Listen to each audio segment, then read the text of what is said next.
What's up, man? It's How you Friday. doing? Almost Turkey Day. It's Friday. Hey, and we got a closing together.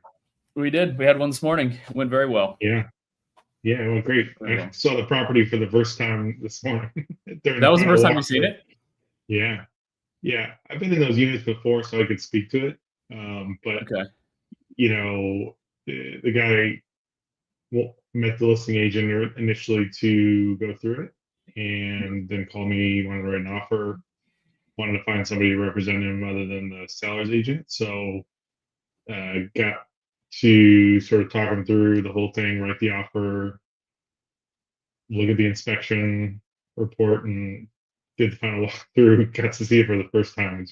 That's awesome. Obviously, it's a great unit, and it was only built like 4 years ago, so it was easy to understand the condo, easy to understand, and sort of not too many concerns there. But it's funny to have those. Like, oh, this is great. I think you Yeah. should buy this. Right. That's now awesome, that we're man. this far down the line. But I didn't know uh, that. yeah, the other thing that is awesome about it is that he found me online, and found me through my online presence. So he met with the listing agent initially and was looking for a great agent downtown, and was able to find me online and track me down. So speaks to what I'm working on with regard to online presence, social media, Yeah. um, making myself out there. So It's important, man. We'll touch yeah, on that. But yeah, it's going to be more and more important going forward. I feel like is creating that like you said, you called it a presence, but just people seeing you before they meet you, and they get a feel for who you are, how you work, what you do, your personality. Um, you know, People work with somebody they know, like, and trust, right? They yeah, gotta they gotta see you before they do those things, and social media is a big piece of that. yeah. It's actually the third person that's found me this year that's gone um, to our team website and picked me out of the lineup. So You're um, just such a handsome fellow, man. yeah, I don't think that's it, but I do think there's something there to the way you present yourself, and obviously putting links and helping people understand who you are before they meet you. Having a strong bio, having an engaging um, information out there and video and whatever, so they get to know your style, right? Sure, sure. No, it's important, man. It's so important. Your social media kind of allows you to become like an authority figure of sorts, right? Where you're a subject matter expert. Um, I'm a part of a coaching community, and the big thing with social media and your social media presence is you want to be seen before you're known, liked, and trusted. Hmm. Um, Yeah, so those people see you. They see your stuff, they see your content.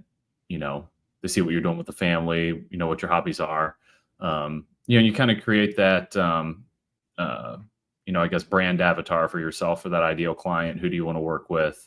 What kind of content are you putting out there to kind of attract the person that you want to work with? yeah. Some version of relatability or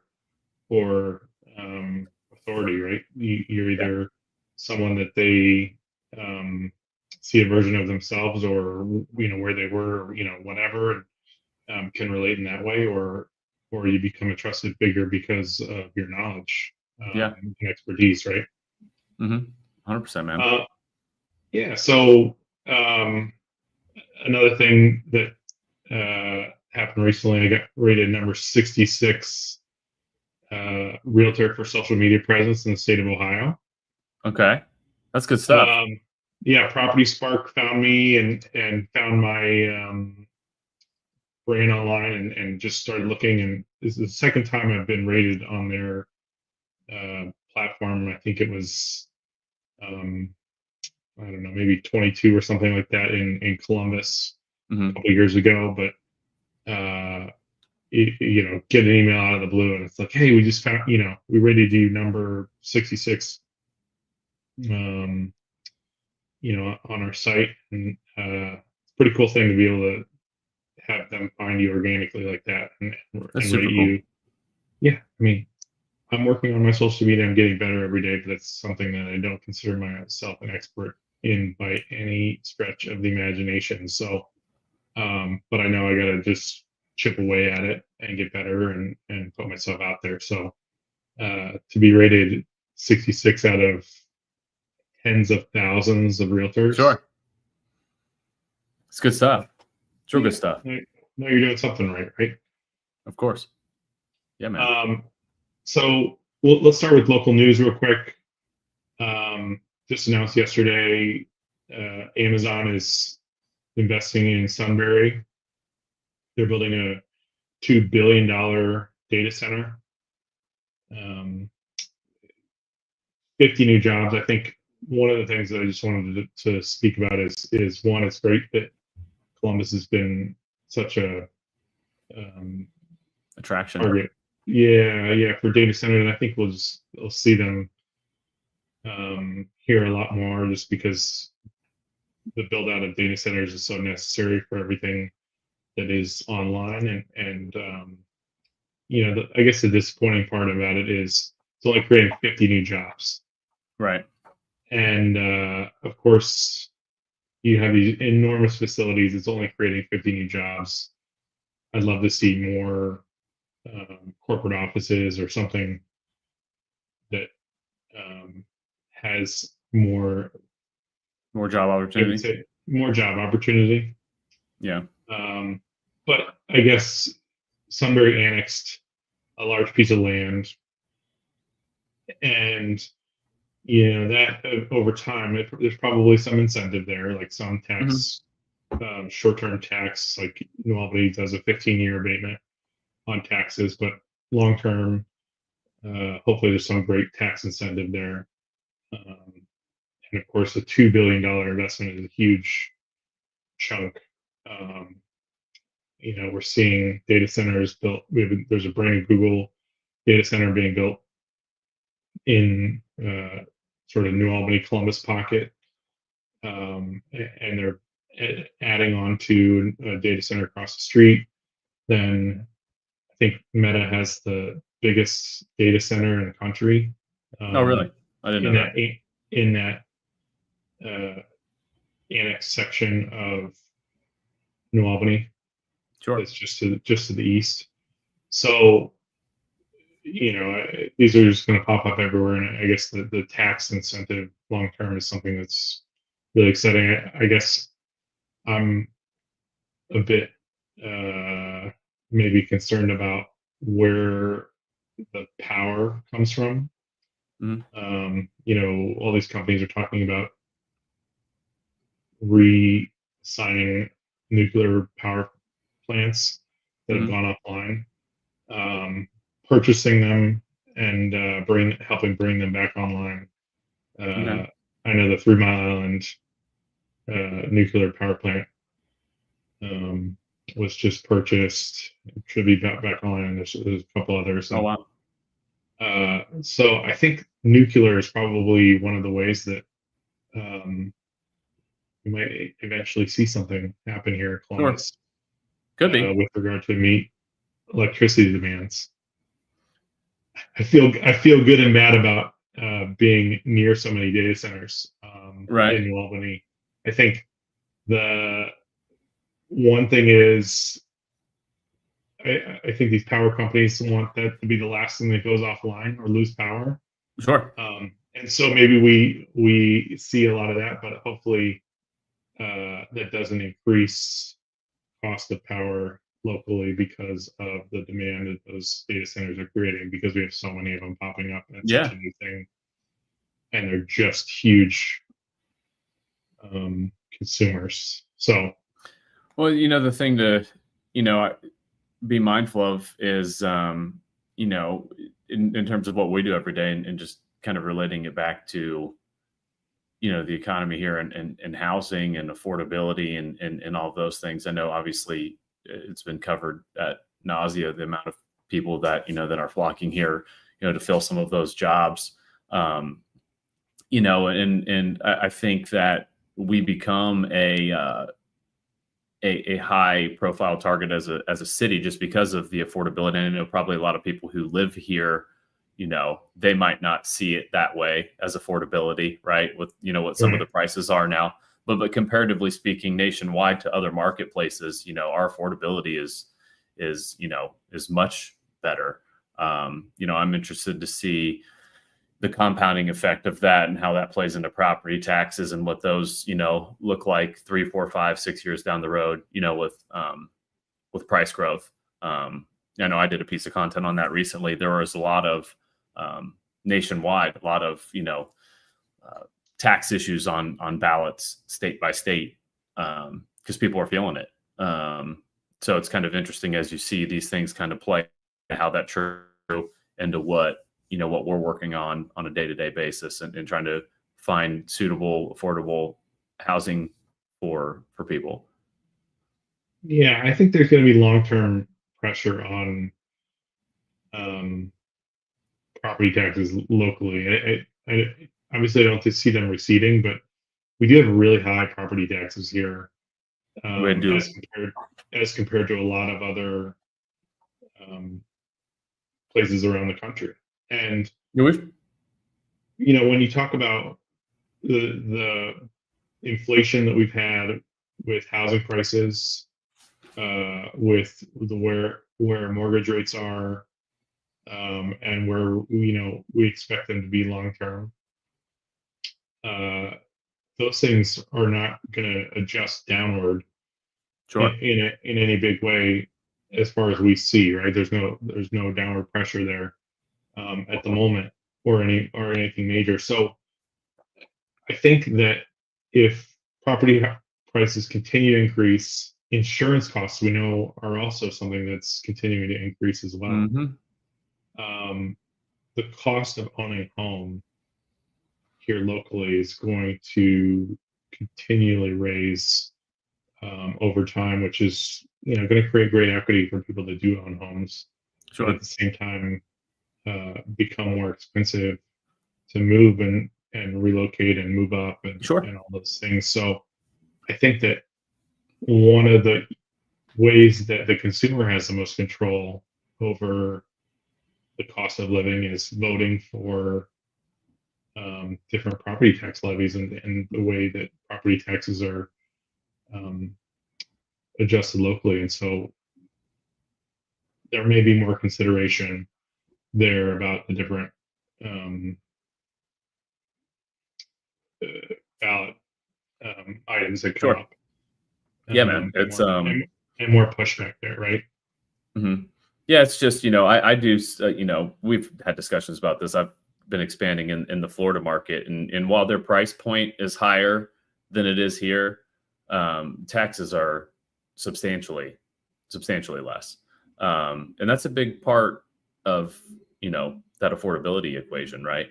How do how do these government agencies, fund what they need to, while still trying to maintain an affordable, tax point for the consumer. And it's a balancing act, and it's not, I think a lot of people try to oversimplify and be like, well, we need to do this or do that. And it's not necessarily, a cookie cutter answer on how you fix that. It's a complex situation to try to figure out. At the end of the day, I think, I don't know, when it comes to the, the whole property taxing, I feel like the more money you can kind of put in people's pockets, it's the more money you put in people's pockets, the more they're going to spend it anyway. So,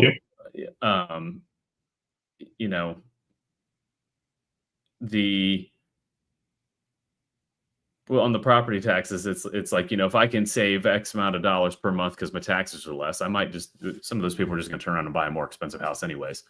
So I don't know. That money gets burned in a hole in people's pockets. Yeah.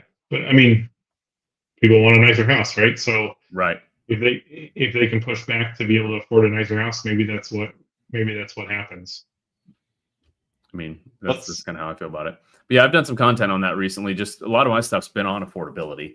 And because I feel like that's one of the most pressing issues right now when you think of what we're doing and what we're dealing with every day, and trying to just get educational stuff or content out there that, really revolves around sitting down with somebody and having a thorough consultation and going through your budget and looking at things and what is affordable.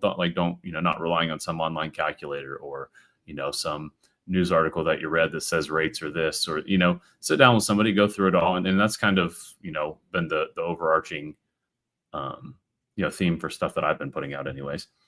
Yeah. And I think it's through your content and or a sit down that you and I might have with a prospective buyer. It's managing misconceptions, lack of knowledge, It's a lot. that they may have that may help them understand what they can afford a little bit better, right? Sure. Yeah, we live in like an information age, and more information isn't necessarily a good thing, right? Take the time, sit down with a professional, somebody's going to take care of you and figure things out, and then factor in all these, these costs, right? Because, your homeowner, your cost of home ownership is much more than, hey, what's my rate? What's my payment? What's my taxes? What's my insurance? Am I going to have a $20,000 roof I got to repair in 5 years? Is insurance going to cover it? That's the whole thing I can speak to just from personal experience, because we did our roof, and that was the biggest pain on the planet going through that, because insurance companies don't want to cover anything now, because they're paying out the wazoo, with all the natural disasters and things of that nature that have, hit other states like that. Those companies, like that, passes through to everybody. So, you see those things tightening up, then that's something as a home buyer or prospective homeowner, you've got to be mindful of and kind of prepare for, right? What's my basement look like? What's, what high ticket items are coming down the line? Because that, what we're seeing on the mortgage side more and more is, since people are more strapped, they're also buying closer to the upper end of, like, when I sit down with somebody, we do a very thorough consultation, right? But one of the things we spend a lot of time on is budget, and not just like, hey, how much house do you want to buy? Like, no, at the end of the day, what do you want your payment to look like? And, how much does that leave you stocking away every month? Because I don't want you to be house poor. I want you to save some money, build a retirement, and help you build some wealth, right? So let's talk about it beyond, hey, here's what we can get you eligible for a house. Like, let's help you. Let's advise you and help you plan this out where you're, putting yourself in a good position long term. And those are pieces that come into that. So, if you're in a spot where you're strapped, like I said, because, everybody's buying at the upper end of what that budget looks like, and then furnace goes out, you don't have cash. Okay. So now you're going to finance it, okay, I got a flat tire. Now I got to get new tires for the car. All right, I got cash. I got to finance that. Like then it starts to compound, and it, that can spiral out of control quickly. We've had, especially with such an inflationary environment we've been living in, where everything's 100%. getting more expensive, and your disposable fluctuated. Your disposable income's less. Like, at the end of the day, by the time, if you take it, say you make 120K a year, so 10K, you take home what, $7,500, by the time you pay all. So then, okay, I've got a mortgage. What's the average mortgage payment? What's my car payment, gas, groceries? Like, then you start chopping it up and you're like, well, I don't have a whole lot for saving, for giving, for, doing things that I just want to go do and enjoy life. So, we've had a lot of, conversations with people that have got themselves in the last, 24, 36 months, got themselves into, a pile of credit card debt. Luckily for a lot of those people, because of, some of the increases in home equity, we've been able to do some things to, help them out and kind of bail them out. Not if you're a first-time homebuyer, right? Right. But if you're if you're a first-time home buyer, then, you're kind of looking at this like, okay, well, on that topic of affordability, like where, I buy this house, okay, I can afford a $2,000 a month mortgage payment. Okay. Property taxes go up next year. So now that 2,000 became 2,300, and was like, well, this is really stretching my budget. Then again, then the hot water heater goes out or whatever it is. And now all of a sudden you're, in over your head. And I think, as professionals, it's a conversation that a lot of people aren't doing a good job of having, if I'm honest, because it's just about, hey, let's just get this deal so I can, get my commission and go, Yep. and I can post my just sold on Instagram. Yeah, no, it really does, and I think to that point, my job in that is educating on costs of owning a home, and that's inspection, educating them on different pieces of the inspection. We're doing a lot of as-is deals, and so there are a lot of deals where the buyer is taking on repairs that they have to either budget into the initial first couple months of them owning the home, or they're budgeting for I'm going to fix it within the next couple of years, based on the need and immediacy of the problem. Sure. And that's something that you're writing an offer based on. Here's the cost. You, Steve, are saying, okay, well, based on the price you're buying at, here's the cost, here's what, and then all of a sudden they're having an inspection and finding out there's more issues that they might have to take on, to buy the house that they like and they were willing to write an offer on and get a contract on. So sure, there is a bit of a cost there that I'm trying to educate people about upfront, and during the initial buyer consultation, and also while we're seeing houses, me pointing out things during the showings that are going to be costs, or come up on an inspection so that they know it well in advance. Sure. Hey, this is something to budget in. Like, when you're writing your offer, make sure that this is included in your thought process, so that your payment doesn't all of a sudden get so extreme that you're already uncomfortable again. Because, just like you said, that people are really sort of, with affordability the way that it is, their desire for the best possible home, they're almost always pushing towards the top of their budget. Every time. And so it gets hairy. And what we want to do is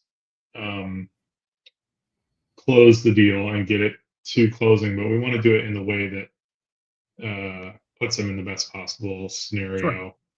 That's why your teamwork is valuable. That's why between the two of us, we're able to have a really high close rate. Sure. Well, I mean, at the end of the day, you hear people throw around the term fiduciary all the time, but I feel like they do it when it's convenient, right? Mm-hmm. It's a convenience term that gets tossed around, where it's like, well, I've got a fiduciary to my client. Well, you don't get to a la carte your fiduciary duty to your client. Like that applies to everything. That might mean bringing up something that could potentially spook a client into not wanting to do something. But, at the end of the day, if something like that comes up and that's, spooks that client out of doing it. Well, I mean, I hate to say this, but maybe they shouldn't have been buying in the first place. Does that mean that you maybe didn't make a sale or close a deal? Sure. Is that the goal? No. But at the same time, that fiduciary term is not an a la carte term, that you don't get, what's the word I'm trying to think, that doesn't, you don't get anonymity to that. Like when it comes to your paycheck, like that applies to everything. Yeah. And it, that's what brings people back, though, is them understanding that you're looking out for their best interests. Yep. God, I talk people out of so many damn houses, and I've seen other agents that are. Why people like just working with you. Yeah, I think other agents. I've seen so many other agents that are just so great at sealing the deal on whatever. And I'm more of a like, hey, I wouldn't buy this house if I were you. I know your budget. I know there's other things that have come up.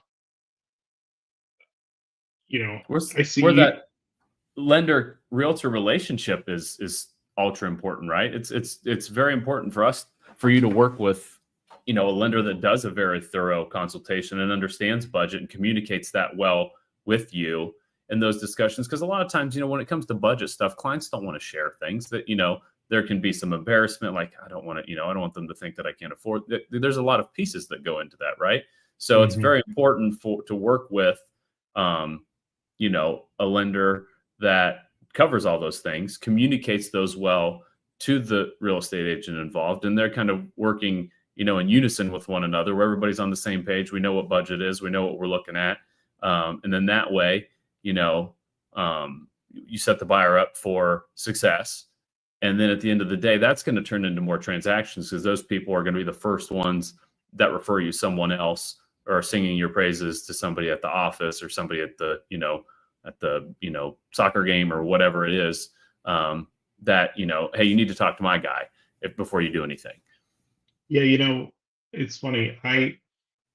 I two things. One is I try to make an effort to not put an extraordinary amount of questions into their budget and their affordability, their cash on hand. I have the conversations around, these are the type of things you're seeing, these are the things you need to be prepared for financially.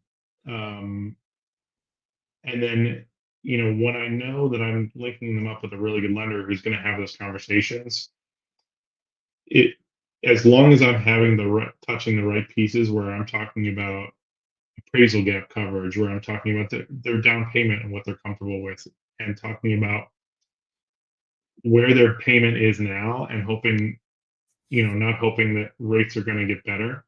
Yeah. Um, Yeah, that's a big one. That's where I'm sort of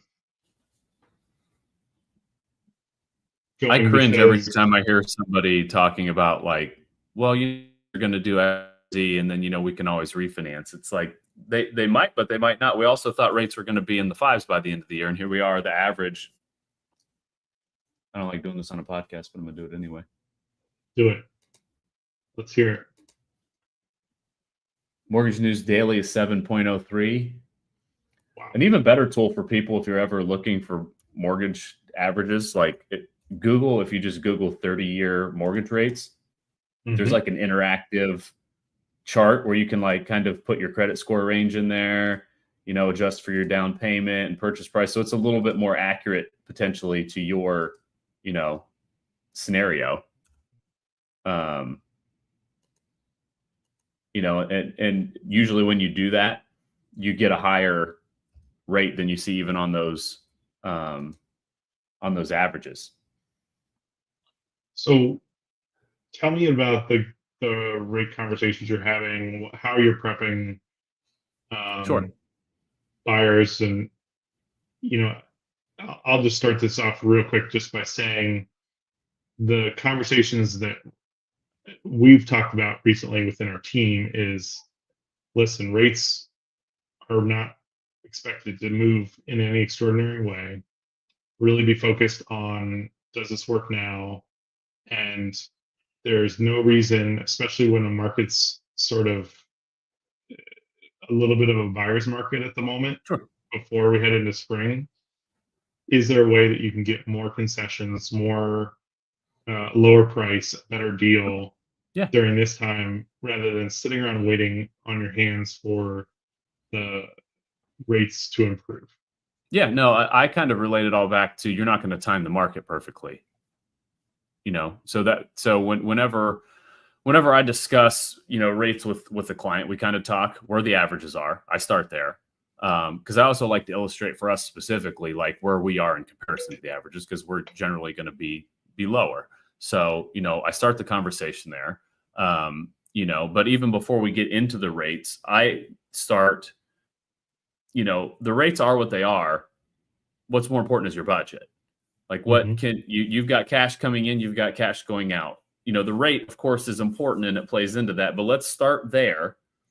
And then let's go into your cash budget. How much cash do I have to put into this? Like, hey, I've got $100,000 in a savings account. Do you need to or want to put all of it in there? Do you only want to put 50 of it? Do you want to put, whatever into this? And then let's work our way backwards into price and rate. Yeah. So we'll kind of reverse engineer it from there based off of your budget. Then, rates, then we'll go into, like I just said, hey, here's where the averages are, yada, yada, here's where we are. And then it's a conversation around, usually you kind of feel it out, right? Like any kind of salesperson that's worth half their weight can, kind of pick up on, cues and figure out whether or not somebody's, that turns them off or they're excited about it or not. But at the end of the day, that's why you start with the budget first and then work your way into the rate. If you start with rate, sometimes you might just spook somebody out of it and not even get to have the conversation. But then it's, hey, I know the rate is important to you. It's important to me too. I want you to get the best rate possible. Do not try to time this. You're not going to, the likelihood that you're going to time this perfectly is nearly impossible. I mean, how many buyers do both of us have from 2020, 2021 that, were, trying to time this out? Well, I'm just going to wait for things to slow down where I, don't have to offer, 30, 40, 50K over. And now they're like, well, now that the rate's 7%, that's irrelevant. I would have offered 80. I'd offered 80 over to get 299. They also missed 12 to 24% of appreciation. Sure. In a 2-year span or more. I mean, and so time in the market is more important than timing the market. The longer that works for, financial markets as well, like time in the market over timing the market. You're not going to time this perfectly. And if you do, congrats. But the likelihood of that happening and the weight of like what you're missing out on if you don't time it properly, you just get in the best situation you can. And again, if I don't say when, a lot of people say, hey, when rates come down, we can refinance. To me, the language, the vernacular that you use with people is very, very impactful. It's very important. I don't say when, I say if and when we can refinance, or if or when we can refinance, we'll take advantage. But at least right now, you're in the best possible spot that you can be in. And then from here, we can improve on it. So, because you don't put that false hope in somebody's head, because the last thing you want to do is say, hey, you know what, we're going to do this. You're hearing about it. And some of the agents I work with, like in other markets, Florida's a little bit ahead of us in terms of some of like, everybody's opinion is going to vary on this in terms of market corrections. They're starting to see a market correction because COVID, their values just went vertical. Like if you look at a chart, those things just went straight up, right? So there's people that bought in certain time frames, specifically there with new builds. What you're seeing and what's kind of happening is they bought with a new build. They use these builder incentives for temporary rate buy downs. So when they bought, instead of 7% or 6.99%, they were 4.99%. So, and then year 2, that goes up 1%, year 3, that goes up another percent, right?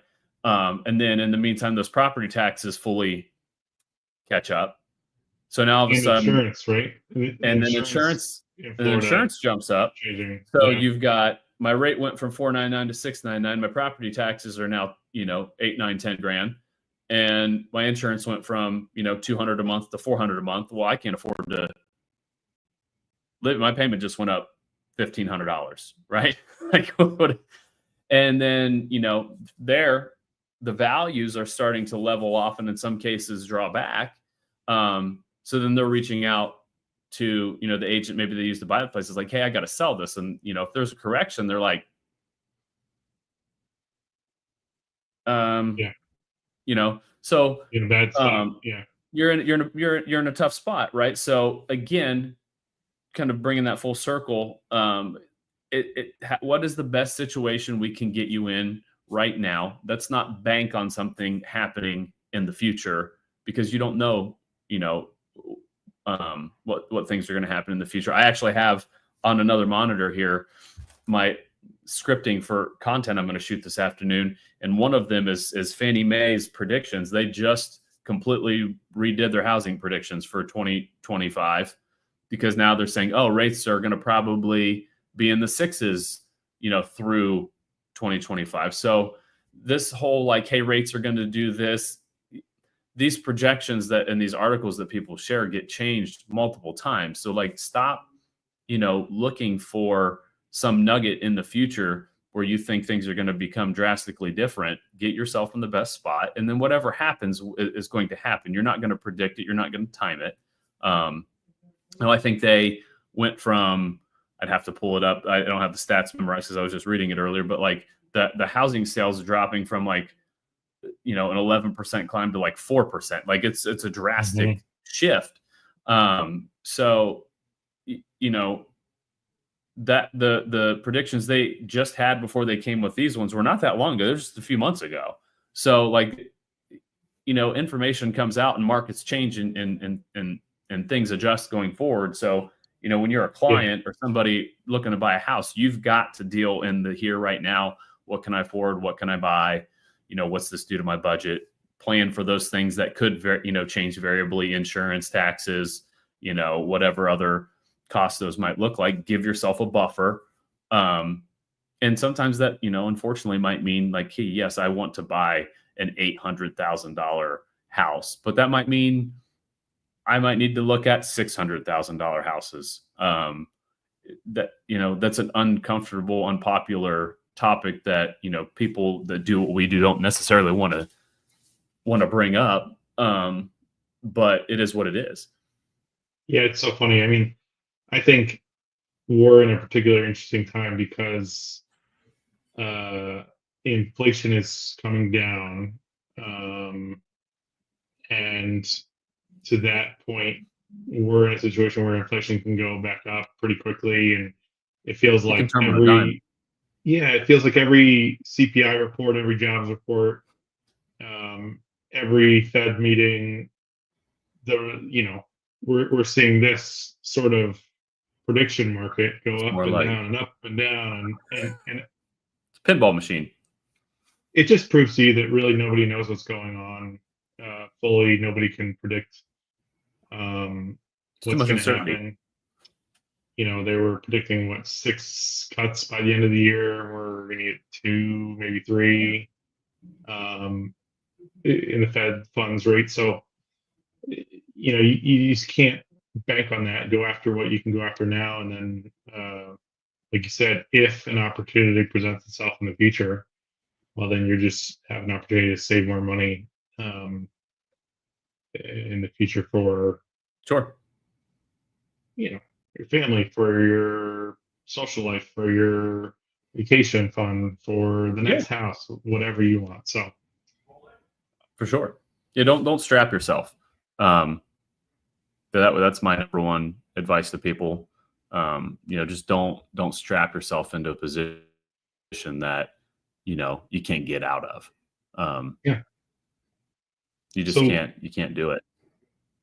Let's pivot to social media strategy, and you talked a little bit about you shooting content later, and I'd love to hear more about what you're doing. Obviously, you just showed me some cool AI tool that is feeding you really neat articles on a regular basis. You can go in and check it anytime. It's feeding you local articles related to real estate, Florida, Ohio, national.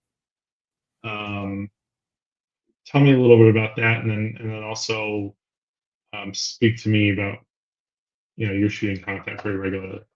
Sure. As far as social media goes, like for me, this year I've implemented probably more in the last 6-7 months than I have in most of my career, in just terms of adjustments and investments into my business. And one of the biggest things has been social media, right? Creating that, presence to use to sell to. Marketing will soften your sales, right? Like if you go out to try to sell with no marketing whatsoever, that can get tough. So, social media content is an opportunity to soften that blow when I go to sit down and talk to somebody, whether that be, a home buyer or consumer themselves, or, you know, I'm selling as a loan officer. I'm selling to home buyers. I'm selling Yep. to realtors. I'm selling to financial planners, you know, and other Right. people who can, Right. you know, refer home buyers to us. So how can I soften that conversation? So that's been a big piece of it. And for me, like, what's been a big change in my business this year, and I know I'm kind of getting, I'm weaving here a little bit, is the, I've reframed everything, and it's become very important to me to work within a framework in each area of my business. Like, so when it comes to social media content, what does that mean? Whenever I go to create a video, I look at, within our coaching community, what we call 3 E's. So when I make a piece of content, I'm looking to do one of three things. Educate somebody. There's a topic that, you know, I want to educate them on.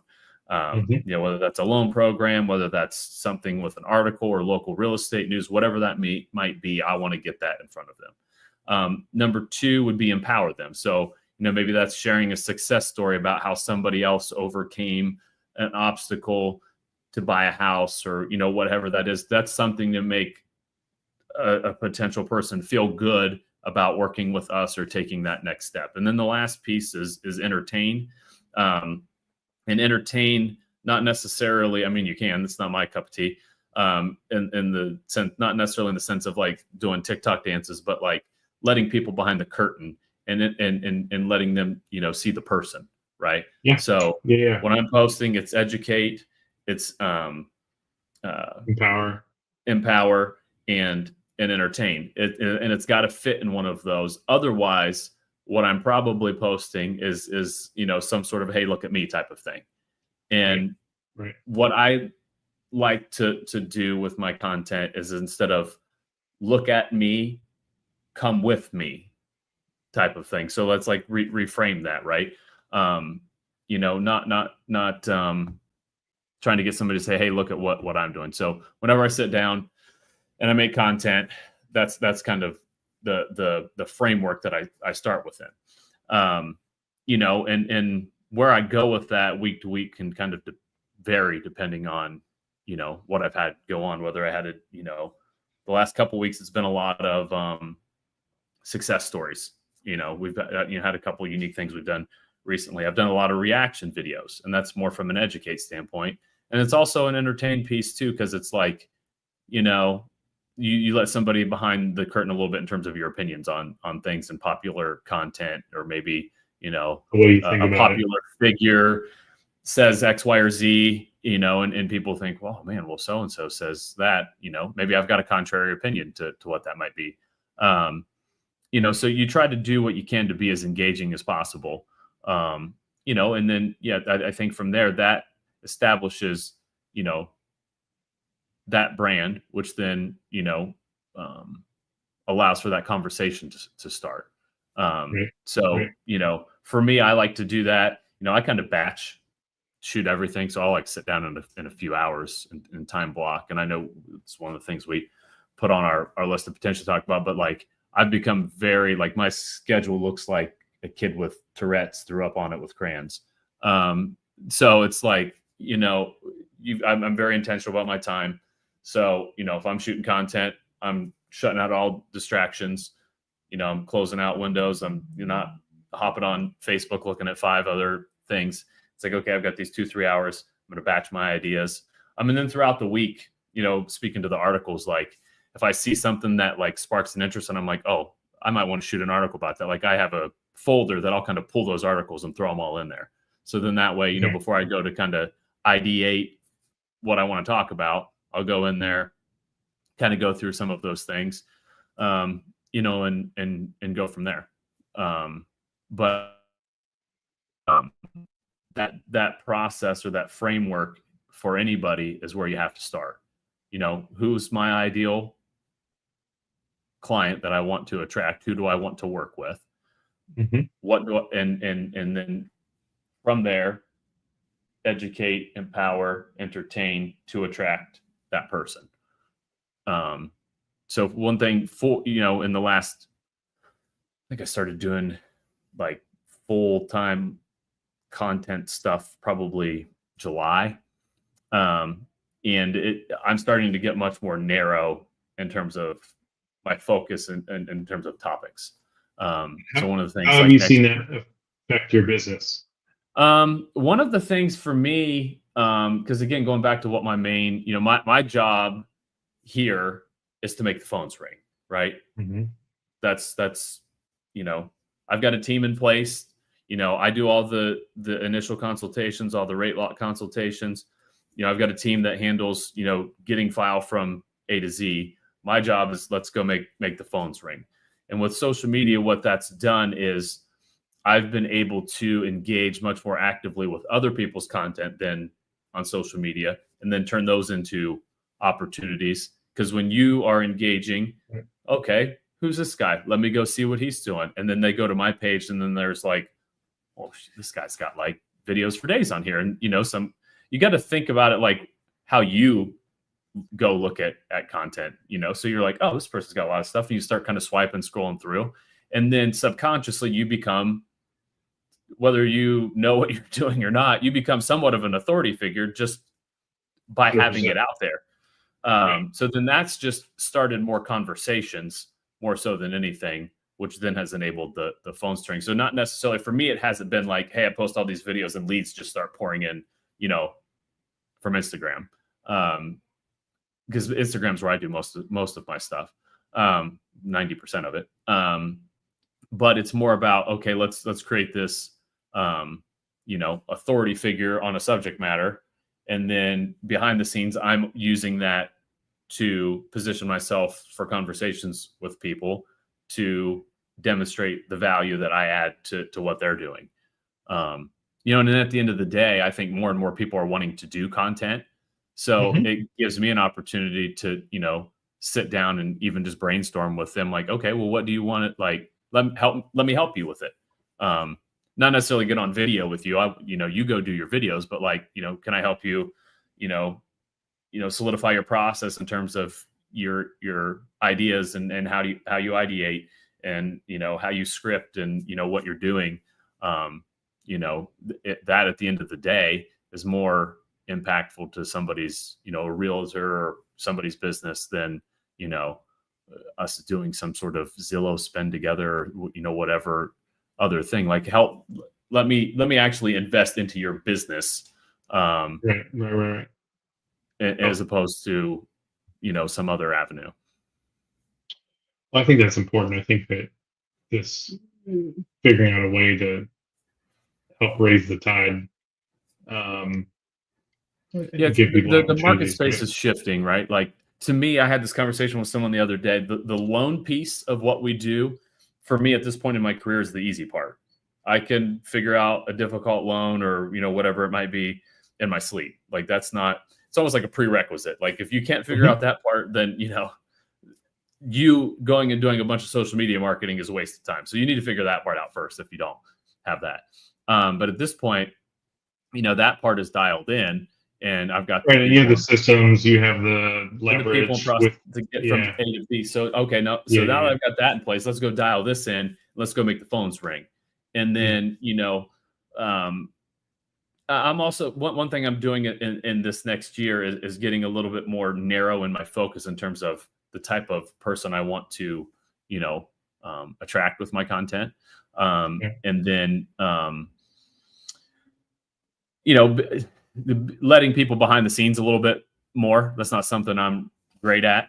I'm the first one to kind of, I think most people are this way. You kind of discount what personal value you might bring to someone else as well. So that's another big piece for me, and sharing your story, right? Yeah, especially in our industry where you feel like, at times it's easy to feel like a small fish in a big pond, right? For sure. Lots of lenders, lots of realtors out there. But again, I think it's understanding your value, thinking about where you bring expertise, I was going to share this and see if I can find this. and just being able to show that and have confidence in it as well as something that is really important right now. Yeah. So, I mean, and I'm going back to a conference I was at earlier. I had to pull up my notebook. You create a character for yourself on social media. I don't mean character in terms of your acting, but like, who are you? Hmm. Um, and the question you're trying to answer for somebody is, why should I follow you beyond your knowledge? Hmm. Right. So, you've got to Value. present yourself as a character with who you are, and you can't fake it. You've got to, what's your origin? How did you come up?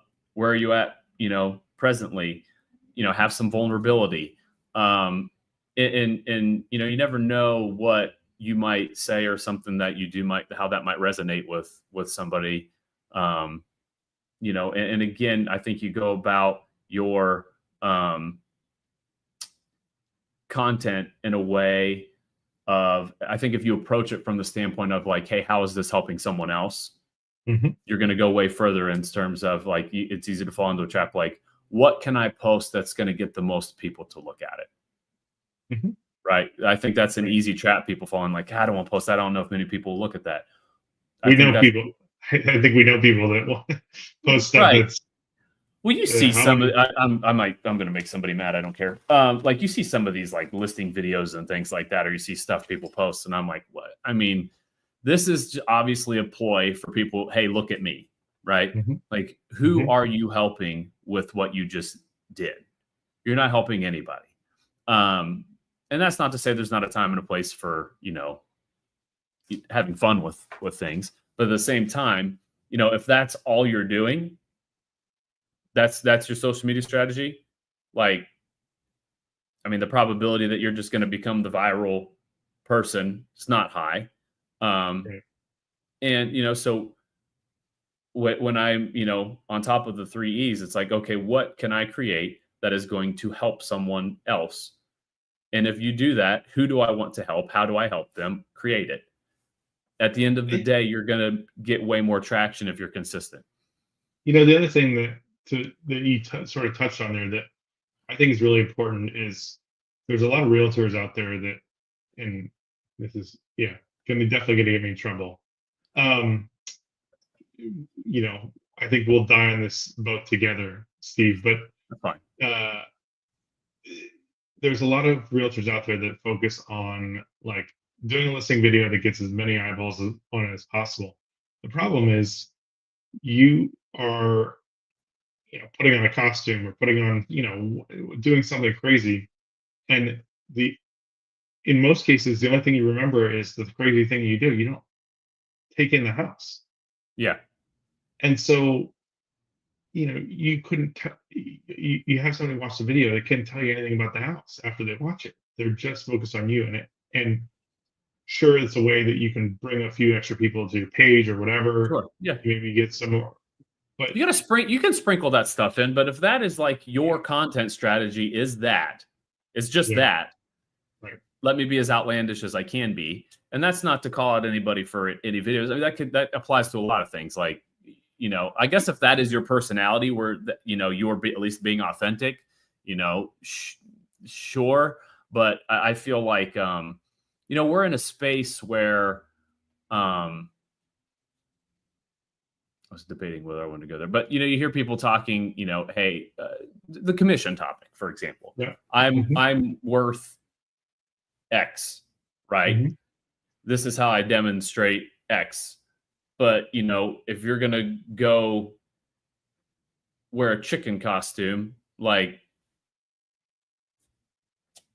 Yeah, those, you're degrading yourself to a degree. I yeah, think. there's a sense of professionalism that, no, I'm not saying everybody's got to be in a be a stiff and be in a suit, but at the same time, like, you know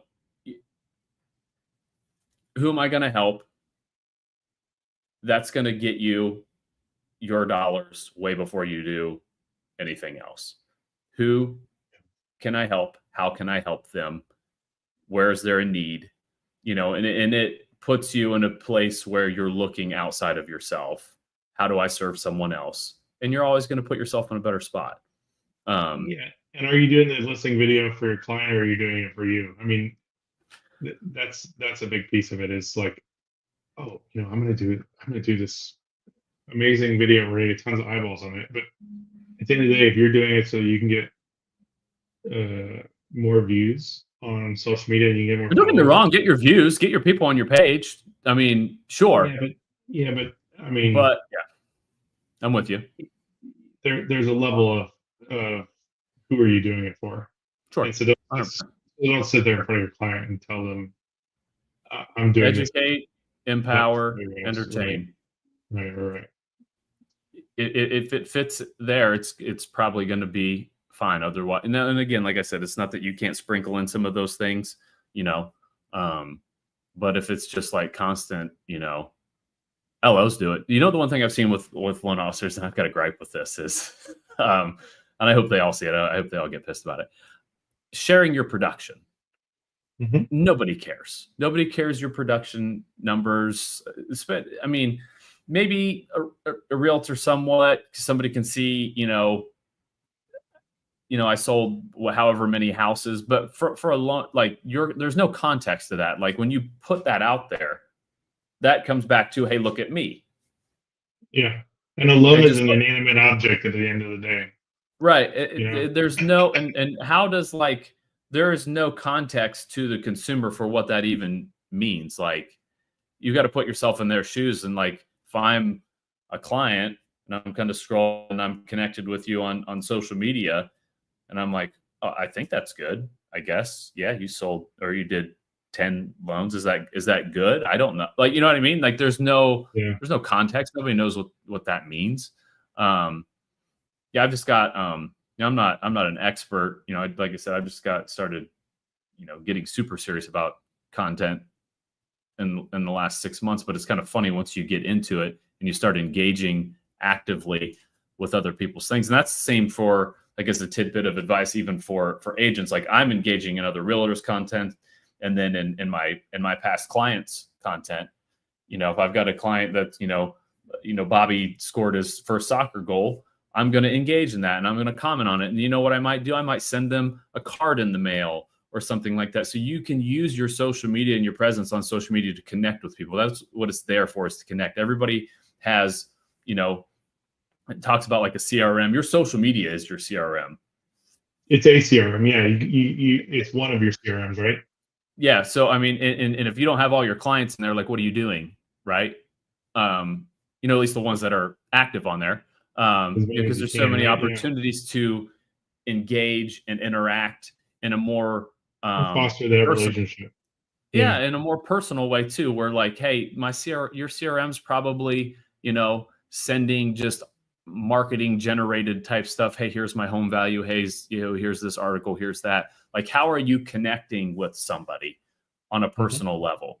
I just sent out my first couple official formatted as a newsletter, right?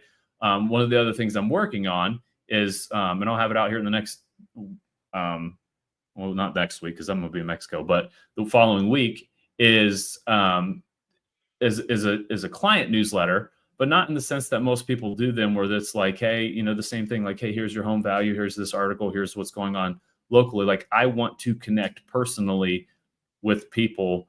Let me share what's going on in my life. Let me share, an empowering moment. Maybe we help someone, in some form or fashion. So it's going to be more personally directed that way, as opposed to the stereotypical marketing type emails, to engage people on a personal level, because that's lost on many people. Yeah. So let's transition a little bit to database management and yes. Sort of how you work through that, how you think about that. You touched on it a little bit. Sure. Number one, I can't tell you how many people just don't have either A, an official CRM, or B, an official client list, or, somewhere, right? It's just, I didn't have one until 2020, Steve. There's a lot and there's a lot that still don't. I would say if you do nothing else, at least connect with all your clients on social media. Like if that were, you had nothing, like no dollars to do it, like, hey, I'm a new agent and I've got I've been in the business 6 years and I've never had to at least go connect with everybody on social media. You've got something that's a free, doesn't cost you a dollar. And again, within the mindset of frameworks on my side, that looks a certain way. For a real estate agent, that's going to look a little different. But for me, it's those touch points. Okay, so I've got the newsletter that's going to go monthly. So there's one. Our process in terms of from start to finish all the way through it encompasses that. So we're doing the weekly updates that we do for agents. We do those for the buyer too. So they know what's going on. Post close, about a week or two post close, we're touching base with every client. Where it's an opportunity to connect, maybe see how the move went, see if there's any feedback that they'll give you about the process, anything to improve on. Maybe there's some gripes they've already got with the house, so you can put them in connection with somebody in your network to help them. Again, how can I help this person? And then we set the stage for us reaching out next year for an annual mortgage review. So throughout the year, there's, those monthly touch points. I personally reach out to everybody on their birthday, whether that's, a video message, or I've started doing a lot of voice notes to people. Okay. Yeah. So it's not just a text message. It's a little bit more, I like that. more personal. And depending on how well I connected with the client, a lot of times I've been actually just calling them, like on, all my days now are themed. So like on Mondays, I'm, doing all my batch shooting for my social media stuff. On Tuesdays, I'm doing updates. On Wednesdays, I'm doing all my, it's my main call day. Thursdays, I'm calling past clients. Fridays, kind of a hodgepodge of whatever, I need to get caught up on for the week. In terms of people that I didn't get to on those through the week. But, so I'm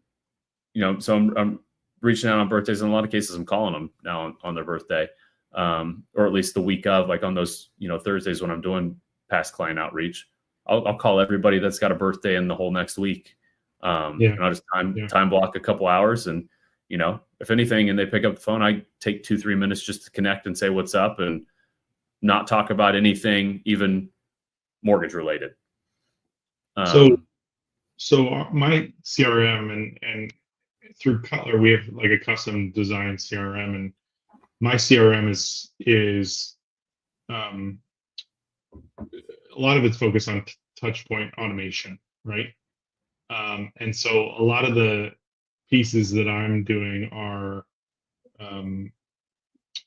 things that are custom designed from me, and then I can sort of set it and forget it.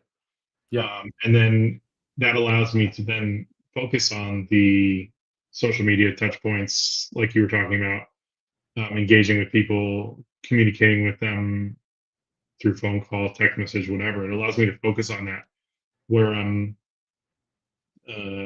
sort of doing the automation is when you close, you have a 1 week, a 1 month, 3 month, a 6 month, and a 1 year touch point, where it's, hey, how are things going? It's initially starts like, congratulations, just hope you're doing well. Have you had a chance to move in yet, or whatever?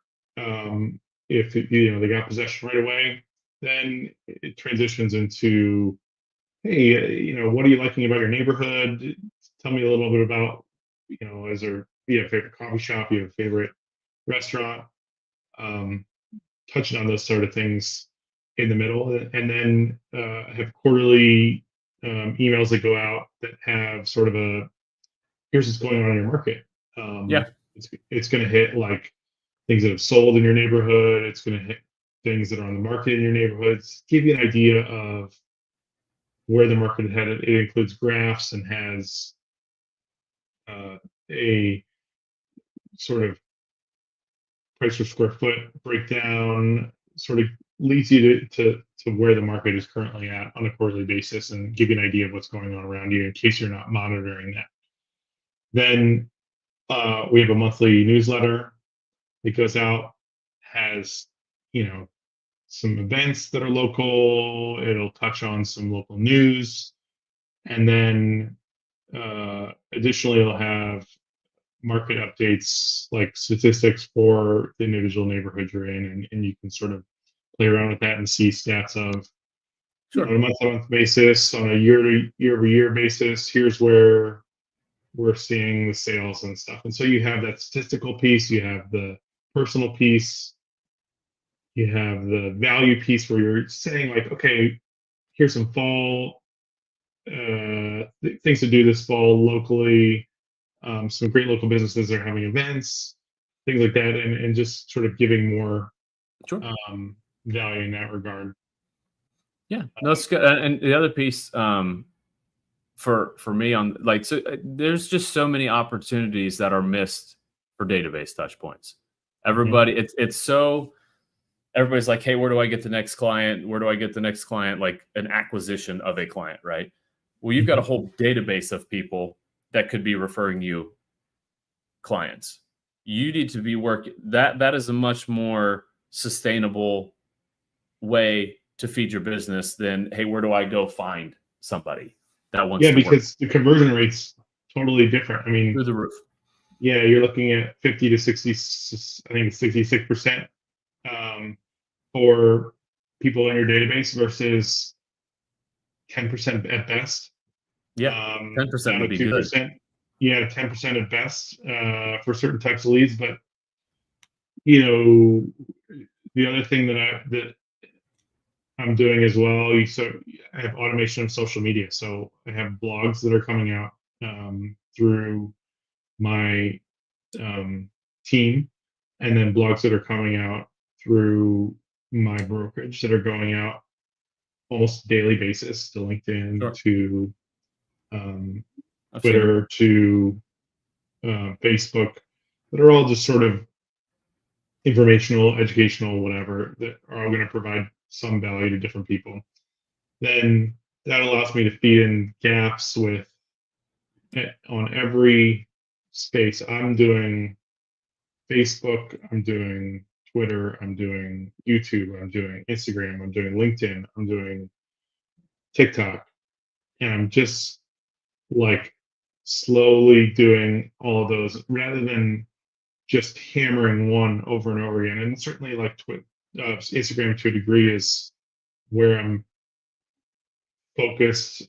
Sure. The most. Where the most eyes goes. There in TikTok are where the most eyes go. Yeah. And so that's where like the effort is. But again, part of it is when I'm making content that can go on any of those spaces. And if you have content that you're shooting and you can repurpose it, it's easy for me to just boom, boom, boom, boom, post it on a number of different sites. And then all of a sudden you're in 5 places at once. Sure. And hitting 5 different audiences. That's really powerful. And once you have taken the time to build it out and have the framework in place, then it's just super easy to be able to do that when you're able to make content. Sure. I mean, what's the saying? The grass is greenest where you water it, right? So, I mean, if for your database, you have to, if you want to get deals from your database, you got to call your database. Like it's not like a rocket science problem. So, for me, there's other pieces that go into that. There's, gifting, like we've all have that, a very systemized, like I've just implemented all my systems this year. So like a system around gifting and, who gets what, based on this closing and this person referred a deal, so they get something. And then, every month picking a handful of people that, I've engaged with on social media. So I see something, so I just send them something, whether it's, it could just be something, corny at the same time, like, hey, just thinking about you type of thing.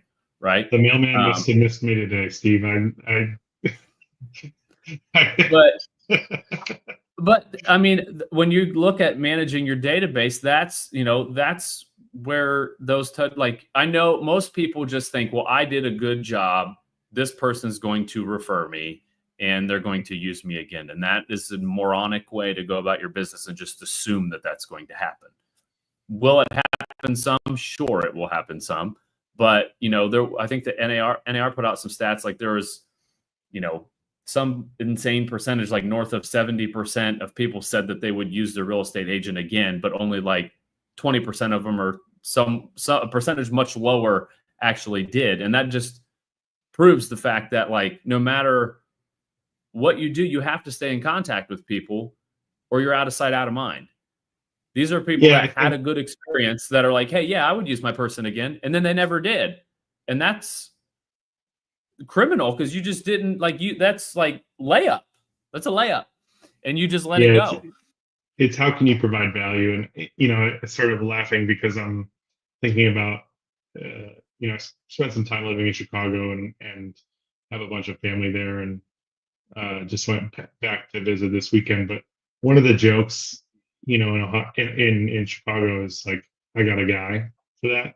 You know, I got a guy, and, you know, you think of anything that you need something done, you get car guy, I got a guy. You know, I got a guy. You just say to somebody, I got a guy. Mm-hmm. And, you know, you got to become that guy by becoming ever present, valuable, and in communication and top of mind throughout their entire, you know, journey, and not just in the middle of the transaction. So I've seen so many ways that I've become more ever present and gotten way more referrals once I set up a CRM, because people felt way more connected to me, and it just exploded. I think within months of setting up that CRM and being serious about it, you saw it right away, and people took me more seriously because they saw how much I was bringing to them through every different channel, whether it's through email, through phone calls, through social media. Treated me more like a business, less like a friend, less like a acquaintance, and more like a powerful business, because they saw how much effort I was putting into it and how much I was ever present to them and bringing them value. Sure. Right? Of course.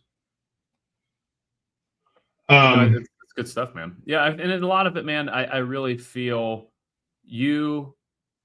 anybody, you know, whether they're real estate or, you know, any type of career where you're, at the end of the day, you're sales driven, you know, your activity is going to precede the results. So you've got to go put in the activity and got to go do the things. If you've, you know, a lot of people, I see everybody posting about everybody and their brother's got, you know, a goal planning session here at the end of the year. Like, hey, come to our goals, you know, our business planning session or whatever.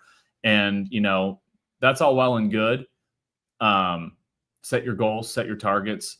But if you're not focused on the activities, you take your goals and just throw them in the trash. Like, they're pointless, right? Like, if you don't have systems in place and you don't have daily activity targets in place, you know, that you're committed to hitting every day, your goals are garbage. You might get lucky, but you know, you've got to make a commitment to the activities, not the goals. Mm-hmm. You know, if I want to eventually, you know, squat 500 pounds, I've got to go do the work every week to do that. Like, I don't just dream it and then it just, like, okay, it's gonna, like, your business is no different. You know, if I want to go lose 50 pounds, I've got to eat a certain way, and I got to be committed to doing what I'm supposed to do every day. Your business, like, the goal is irrelevant to the overall trajectory. It's the activities. You got to go do what it takes. And I see all these people, I've got this elaborate business plan, and then, you talk to them, March of next year, hey, how's your business plan going? Well, it didn't go anywhere because you weren't dialed in on the how, versus the where, I guess. And when it comes to, we've talked about content, we've talked about database management. You've got to get very focused on, okay, for social media, I'm going to post a piece of content every day, whatever that is. That is such an easy target to hit. And think about that. Say you only do that 5 days a week. There's 52 weeks in a year, 5 days a week. What's that? That's 200 and whatever, 260 videos. Right? Yeah, 260 pieces of content in a year, right? Yeah, that's right. So, I mean, that's just one piece a day. Mm-hmm. It doesn't need to be some super elaborate, edited video. But that's one thing. I will engage with 10 pieces of someone else, of other people's content every day. You're scrolling on Instagram and Facebook anyway. Engage with the client, engage with the prospect, engage with somebody on there. Not, get something for your time, hours that you're spending wasting your time on social media. I'm going to call 3 past clients every day. How long does it take you to call 3 clients? You can get it done in 30 minutes and have a 10-minute conversation with everyone. So and that kind of leads over and okay, then to your time management. How am I blocking up and chopping up my time? How are my days themed? What direction am I going in? It's the equivalent of, going into a football game and not having a game plan. Like, hey, what are we going to run? I don't know. We'll figure it out. Like that's when you end up on your phone scrolling. Yes. That's when you end up, putz around, taking too much time to do X, Y, and Z, and lose track of endless amount of time that you had to do the things that you were talking about doing, planning on doing. It takes to be successful. It takes a lot, but it doesn't take as much as you think. If that, you know what I mean? Like, it's kind of an oxymoron. Like, it takes a lot, but a lot is not as much as you think, especially if you get dialed in with your time management. And, that's one thing that's been a big change for me in the last 6 months, is just getting ultra dialed in with my calendar and doing a look at, how much time I'm spending doing things that either A, I could probably delegate to somebody else, or B, that are just time wastes and I shouldn't be doing them. They're not in alignment with my goals, right? Like, if you've got a goal, you've got to make decisions about what you do with your time to get you there. Otherwise, then you're not serious about your goal. You don't really have a goal. You just, you have a pipe dream of some sort that you think is going to happen on its own. The other thing that I think